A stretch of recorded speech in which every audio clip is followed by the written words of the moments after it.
जय हिंद साथियों। मैं एसके दम्बीवाल आप सभी साथियों का इंस्पेक्टर फैक्ट्री परिवार में स्वागत करता हूं। जैसा कि आप देख पा रहे हैं कि हमने एक सीरीज चलाई थी आपके लिए ग्रामर का, ये पोस्टमार्टम करने वाली दोस्तों।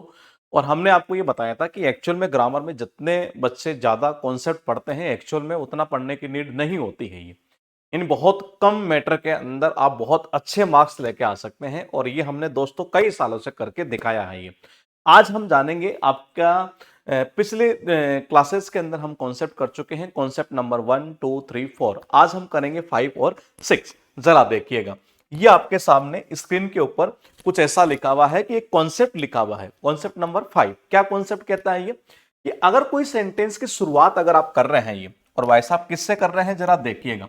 अगर कोई भी सेंटेंस की शुरुआत अगर आप हार्डली, स्कैर्सली अगर इससे कर रहे हैं ये, तो हम इन्वर्जन का यूज करते हैं। ये इन्वर्जन का मतलब समझ रहे हैं क्या, कि इनके बाद में पहले हेल्पिंग वर्ब आती है, उसके बाद में सब्जेक्ट आता, फिर मेन वर्ब आती है। ये तो देखो कहना क्या चाह रहा है ये, अगर किसी भी सेंटेंस की शुरुआत किससे हो, हार्डली और स्कैर्सली से, अगर इससे स्टार्ट हो तो उसकी स्ट्रक्चर कुछ इस तरीके से होती है। जैसे देखिएगा, हार्डली या स्कैर्सली प्लस फिर क्या रहा, हेड, फिर सब्जेक्ट। हेड के साथ वर्ब की कौन सी फॉर्म आती है, थर्ड फॉर्म आती है, जो कि यहां पर इस जगह ये दिख रही है आपको वर्ब की थर्ड फॉर्म।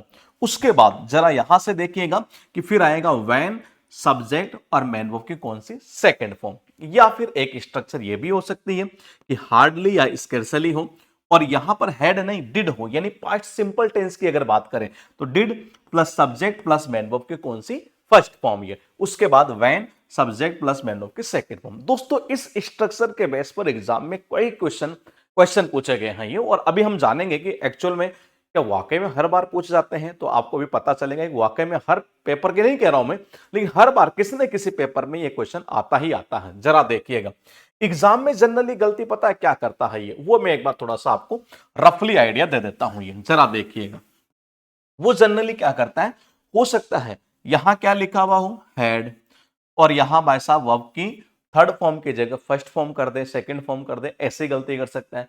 या फिर ये जो वेन आ रहा है ना, इस वेन की जगह पता है क्या कर सकता है, सबसे बड़ी गलती कर सकता है वो देन देके, क्या देकर, देन दे सकता है। या तो ये देन देगा, और या फिर दोस्तों वो देन कर सकता है ये वाला देन। कौन सा, ये वाला देन, यानी इन दोनों में से कोई एक देन कर देगा ये, और वहीं पर गलती होगी क्योंकि वहां क्या आना, वैन आना। जैसे देखना, ये कहना चाह रहा है hardly had I left the house, ये कहना मुश्किल से मैं घर से निकला ही था, when it began to rain, और बारिश शुरू हो गई है। तो कहने का अर्थ यह है कि अगर किसी सेंटेंस की शुरुआत किससे, हार्डली या स्कैर्सली से अगर हो रही है, तो स्ट्रक्चर जरा देखिएगा, हेड आ गया, सब्जेक्ट आ गया, हेड के साथ वर्ब की कौन सी फॉर्म आएगी, थर्ड फॉर्म आएगी, फिर यहां से यह वैन आ गया, फिर यहां सेकंड फॉर्म यानी पार्ट सिंपल टेंस आएगा।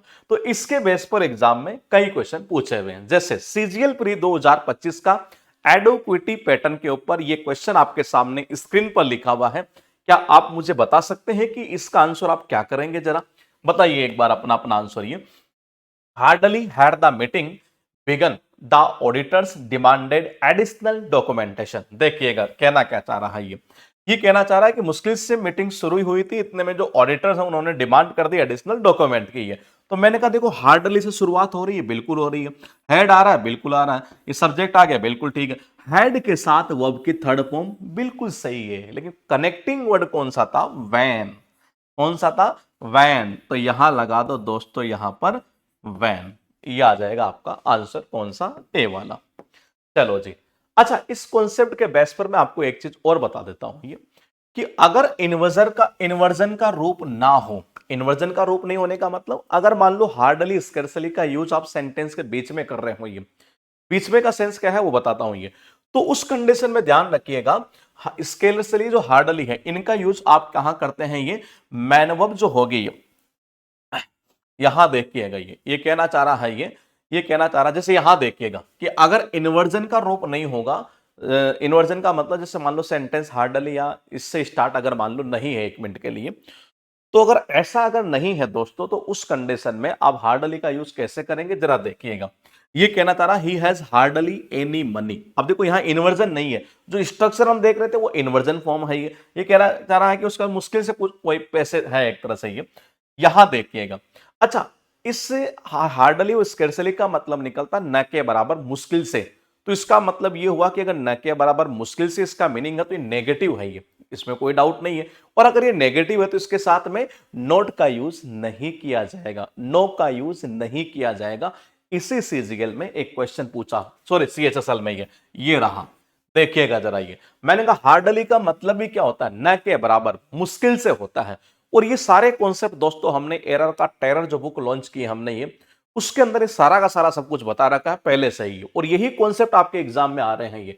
तो मैंने कहा हार्डली या स्कैर्सली, मैंने कहा जिसका अर्थ क्या निकलता है, न के बराबर मुश्किल से, तो इसके साथ में आप नोट का यूज नहीं करेंगे। तो कहने का मतलब है, जैसे सेंटेंस ये आया था, identify the part of the sentence that contains a grammatical error, I can't hardly. तो मैंने कहा भाई नोट का यूज आप नहीं करेंगे ये, तो आप ऐसे कर सकते हैं, आई कैन हार्डली बिलीव, क्या हो जाएगा, आई कैन हार्डली बिलीव, या फिर कर दो आई कांट बिलीव, आपका एरर होगा ए पार्ट में।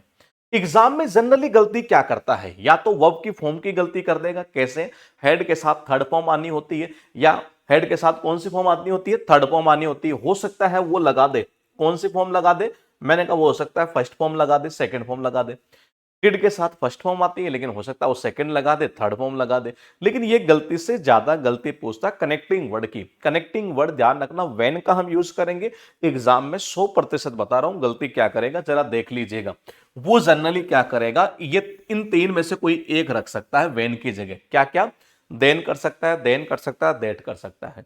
अच्छा, मैं ये चीजें आपको क्यों बता रहा हूं, आप जनरली आप बच्चे कई बार बच्चे बड़े परेशान होते हैं, कई बार पूछते रहते हैं कि सर ग्रामर के रूल भूल जाते हैं ये, तो मैंने क्या वजह है पता है, ये क्योंकि आपने कभी अटैक नहीं किया उस चीज के ऊपर कि एग्जाम में गलती क्या करेगा। अगर एग्जाम में गलती क्या करेगा इस पे अगर आपका अटैक होता ना, तो यकीन मानिए कि आपको कभी इस प्रकार की दिक्कत नहीं आती ग्रामर के रूल याद करने में। जरा देखिएगा, ये क्वेश्चन पूछा हुआ है, काफी पुराना क्वेश्चन है, मैं कुछ क्वेश्चन यहां दे रहा हूं, वैसे काफी संख्या के अंदर क्वेश्चन पूछे हुए जो हमने बुक में भी डाल रखा है। ये scarcely she had heard the news when she fainted, ये ऐसा एक क्वेश्चन है, देखिएगा। मैंने कहा स्टार्ट किससे हो रहा है, स्कैर्सली से, इन्वर्जन का यूज होगा। इसका मतलब यह है कि पहले हैड आएगा, हेल्पिंग वर्ब भी है, तो भाई साहब ऐसा तो ये तो गलत कर दिया इसने, और गलत कर दिया तो भाई साहब एरर तो इसी पार्ट में है, यानी क्या होगा, स्कैर्सली हैड सी, यही आपकी एरर हो गई है, खत्म कर दो ये।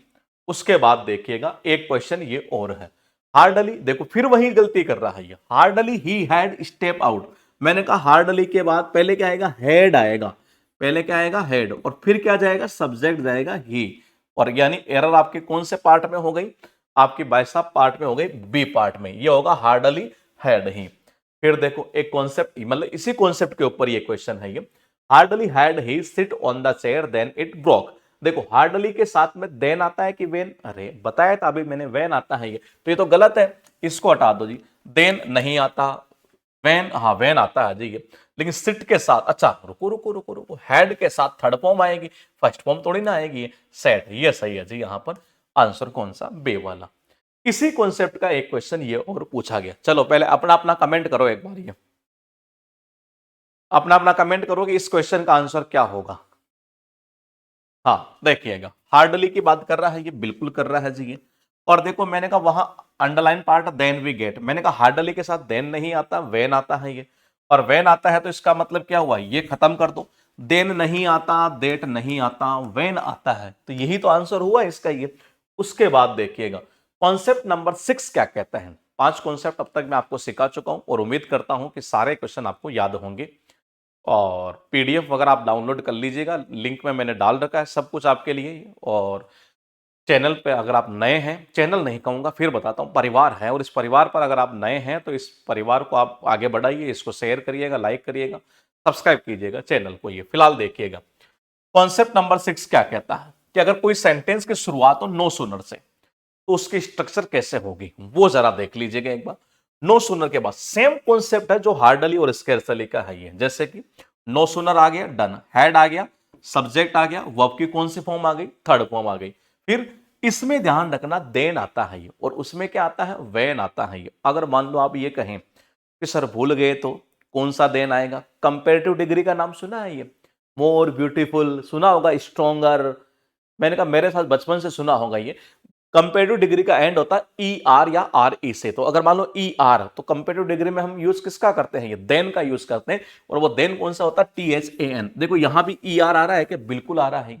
तो मैंने कहा इसका मतलब यहां किसका यूज करेंगे, देन का। सेम कॉन्सेप्ट जो अभी हार्डली स्कैर्सली में देखा, नो सुनर के बाद हैड सब्जेक्ट वर्ब की थर्ड फॉर्म। फिर देखना, no sooner did subject verb की फर्स्ट फॉर्म। तो डिड के साथ कौन सा, वर्ब की फर्स्ट फॉर्म। फिर देन सब्जेक्ट प्लस मेन की सेकंड फॉर्म।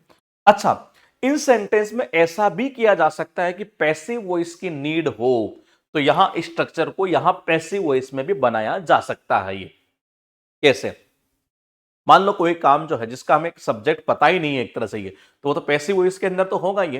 पैसिव का मतलब होता है बी प्लस वर्ब की थर्ड फॉर्म। ये जरा देखिएगा, मैंने कहा ये कॉन्सेप्ट ऐसे हो सकता है। जैसे यहां देख लेते हैं, no sooner had we reached there then it started raining. ये कह रहा है कि जो ही हम मतलब वहां पहुंचे एक तरह से, और वैसे ही क्या हो गई, बारिश शुरू हो गई। एक तरह मतलब पहुंचे थे इतने में तो बारिश हो गई जी। ये तो कहने का मतलब नो सुनर आ गया, बिल्कुल आ गया। हेड आ गया, सब्जेक्ट आ गया, वर्ब की कौन सी फॉर्म, थर्ड फॉर्म। ये और मैंने कहा फिर क्या आ रहा है जी, देन आ रहा है, डन। और उसके बाद में कौन सा टेंस है यहां पर, ये पास्ट सिंपल यानी कि सेकंड फॉर्म। फिर देखो नो सुनर के साथ में डिड आया, सब्जेक्ट आया, वर्ब की कौन सी फॉर्म आएगी, डिड के साथ में फर्स्ट फॉर्म आएगी। और मैंने कहा देन के बाद में वही पास्ट सिंपल टेंस यानी कि सेकंड फॉर्म। चलो, इस कॉन्सेप्ट का सीएचएसएल 2025 में ये क्वेश्चन पूछा गया है, जरा देखिएगा। No sooner had she left the room when the lights went out. ये इसी सीएचएसएल में पूछा है दोस्तों। ये जरा देखिएगा क्या कहना चाह रहा है, no sooner had she left the room, और आगे क्या कह रहा है, व्हेन। अरे व्हेन थोड़ी ना आएगा, देन का यूज करेंगे। ये तो हटाओ ना इसको। ये अब बताओ, इतनी इजी इजी एरर जो है आपके एग्जाम में पूछता है ये। चलो जी, ये सीएचएसएल में पूछा हुआ है। ये क्वेश्चन आपके सामने जो स्क्रीन पर लिखा है वो कहना चाह रहा है, no sooner had I reached the station when the train departed. तो ये आपके पास में लिखा हुआ है, चार ऑप्शन आपके पास में स्क्रीन पर है। देखना ये है कि किसका आंसर पहले आता है। ये बहुत बढ़िया, जरा देखिएगा। नो सुनर की अगर हम बात करें तो यहां क्या कहना चाह रहा है, हेड आ गया, ये तो सही था यहां तक, तो क्योंकि अंडरलाइन पार्ट है ही नहीं। गड़बड़ तो यहां है ना, वेल की जगह देन का यूज करोगे। अब देखो देन कौन सा आता, टी एच ए एन। तो भाई साहब टी एच ए एन यहां तो नहीं है, यहां भी नहीं है, इन दोनों में है। चलो, उसके बाद में क्या आएगा, अरे देन के बाद में इन्वर्जन नहीं बन रहा, देन के बाद में सब्जेक्ट प्लस वर्ब की सेकंड फॉर्म, आंसर होगा ए वाला। चलो, इसी सीजीएल 2025 में ये क्वेश्चन पूछा गया और इसी कॉन्सेप्ट का। कई बार बच्चे कहते हैं कि सर आपने एरर की बुक बना दी है क्या, आपने नए पैटर्न पर क्वेश्चन अपडेट कर दिए। मैं कहता हूं अगले 2 साल तक भी क्वेश्चन एरर के इंप्रूवमेंट के आएंगे ना, तो इस बुक के कॉन्सेप्ट से बाहर नहीं जाएंगे। आप क्या करते हैं, जनरली आपको जो बताया जाता है आप उसी के पीछे, किसी टीचर ने बोल दिया हमने अपडेट कर दिया, हमने ये कर दिया। अरे ऐसा बनाओ ना कि बच्चे को ये थोड़ी ना है, आज बुक खरीद ली फिर 2 महीने बाद फिर खरीदनी पड़ रही है, अपडेट करते जा रहे हो, खरीदवाते जा रहे हो। तो वो कॉन्सेप्ट नहीं करना है। ये जरा देखिएगा, no sooner the findings published, then critics began questioning their। CGL में पूछा हुआ क्वेश्चन है ये, चला देख लेते हैं। ये आप देखो कहना क्या चाह रहा है, यहां पैसिव की नीड थी दोस्तों। ये पैसिव की नीड थी, पहली चीज तो है वो तो आएगा नहीं, ठीक है। फाइंडिंग्स की बात कर रहा है तो सिंगुलर वर्ब आएगी नहीं है, आंसर बी और सी में से आएगा। ये कहना चाह रहा है यहां पर नो सुनर, अगर मान लो हैड द फाइंडिंग्स पब्लिश, तो भाई पब्लिश खुद नहीं होंगी फाइंडिंग्स। ये मैंने कहा इनको क्या पब्लिश किया गया था, तो पैसिव की नीड है। आपका आंसर कौन सा होगा, वर होगा जी। उसके बाद देखो सीजीएल प्री का ही पूछा हुआ क्वेश्चन है, देख लो। No sooner had he entered the room the fire alarm went off. मैंने कहा यहां कनेक्टिंग वर्ड किसका यूज करोगे, देन का यूज करोगे। अब बताओ एस एस, अरे फिर सीजीएल में पूछा हुआ क्वेश्चन है ये। और ये सारे क्वेश्चन आप सर्च कर लीजिएगा, ये सीजीएल में ही पूछे हुए। किसी को लगे कि सर ने खुद ने बनाया, नहीं मेरे भाई, इतना दिमाग कहां है। तो देखना ये नो सुनर, ठीक है जी, the results were announced then the shareholders started questioning the management strategic decision. देखो पॉइंट को समझना, नो सुनर से अगर स्टार्ट है ना तो इन्वर्जन बनेगा, और इन्वर्जन बनेगा तो भाई साहब पहले क्या आएगी, हेल्पिंग वर्ब यानी कि वर्ब। फिर क्या आएगा, द रिजल्ट्स अनाउंस, क्योंकि रिजल्ट अनाउंस खुद नहीं होता, किया जाता है। तो पैसिव की नीड थी यहां पर, यानी आप ये नहीं कर सकते थे no sooner did the result announce. भाई अनाउंस खुद थोड़ी ना होता, किया जाता है ये। तो वर द रिजल्ट्स अनाउंस्ड होगा ये। चलो फिर सीजीएल फ्री में अब बताओ, इस कॉन्सेप्ट से रिलेटेड इतने क्वेश्चन एग्जाम में आ चुके हैं ये। और मैं अगर पीछे वाले एग्जाम को उठाता हूं, ये तो मैं लेटेस्ट ही उठा रहा हूं आपके लिए, केवल ये दिखाने के लिए नहीं कि हमारी बुक में से आता, जबकि ये दिखाने के लिए कि दोस्तों आपको एग्जाम में वही चीज पढ़नी चाहिए जो आपके काम की होती है, और मैं पूरी सीरीज आपको यहां करवाने वाला हूं। ये देखना, no sooner had the verdict been announced.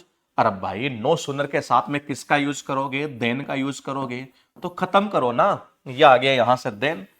चलो, अब ये क्वेश्चन आपके लिए कुछ और यहां पर मैंने पेश कर दिए हैं। देखो, no sooner had I reach the station. No sooner के साथ देन का यूज होता है, जबकि वेन का नहीं होगा। तो देन कहां कहां है? यहां तो है, यहां नहीं, यहां नहीं। देन ए वाला, ना कि ए वाला। आंसर कर दो ए वाला। Hardly had we step out of the building then we get drenched. देखो, अंडरलाइन पार्ट वो है, और हार्डली के साथ किसका यूज करते हो? वेन का यूज करते हो। तो वेन, देखो वेन का करोगे, देन है वहां, गलत। देन गलत, दैट गलत, ये वेन खत्म। उसके बाद देखना, scarcely had he gone out then a client came to meet him. Scarcely आ गया, ठीक है, हेड आ गया, डन, ही सही। अरे स्कैर्सली था, वेन आता है, देन तो नहीं आता है, ये तो ये गलत है ना, ये गलत है, इसको हटाओ। और वेन कहां है? यहां तो नहीं है, यहां है जी। अब भाई साहब, दोनों में से आंसर क्या आएगा? हेड के साथ तो वर्ब की फर्स्ट फॉर्म थोड़ी ना आती है, थर्ड फॉर्म आती है। ये रही, आंसर हो गया आपका डे वाला। क्वेश्चन ऑफ द डे, यानी कि इस क्वेश्चन का आंसर आपको बताना है, क्योंकि पहले मैं ये कॉन्सेप्ट आपको करवा चुका हूं, और सीपीओ 2025 में ये क्वेश्चन पूछा गया है। अपना अपना कमेंट करिएगा। जब आप कमेंट करेंगे तो मैं आपके कमेंट का रिप्लाई करूंगा कि ये इसका आंसर किस किस का सही होगा। पर्सनली कमेंट करूंगा, ये आपको मैं बता देता हूं। ये जो जो इसका बताएगा कि जी ये आंसर होगा, देखते हैं किसका आंसर सही आएगा। ये उसके बाद ये एरर का टेरर, यानी कि खत्म कर देंगे आपका एरर और सेंटेंस इंप्रूवमेंट का पूरा टेरर। ये मिलूंगा फिर एक बार नए सेशन के साथ, तब तक आप बने रहिए अपने इस इंस्पेक्टर फैक्ट्री परिवार के साथ। आपको लगता है कि मैं सही मेहनत आपके लिए कर रहा हूं, तो आप इस चैनल को सब्सक्राइब कीजिएगा। टेलीग्राम चैनल से आप अपनी पीडीएफ को डाउनलोड कीजिएगा, और अपने दोस्तों के साथ भी शेयर करिएगा। लाइक करना मत भूलिएगा, क्योंकि हमारी भी इसमें मेहनत है दोस्तों, और ये मेहनत केवल और केवल आपके लिए कर रहा हूं। जय हिंद।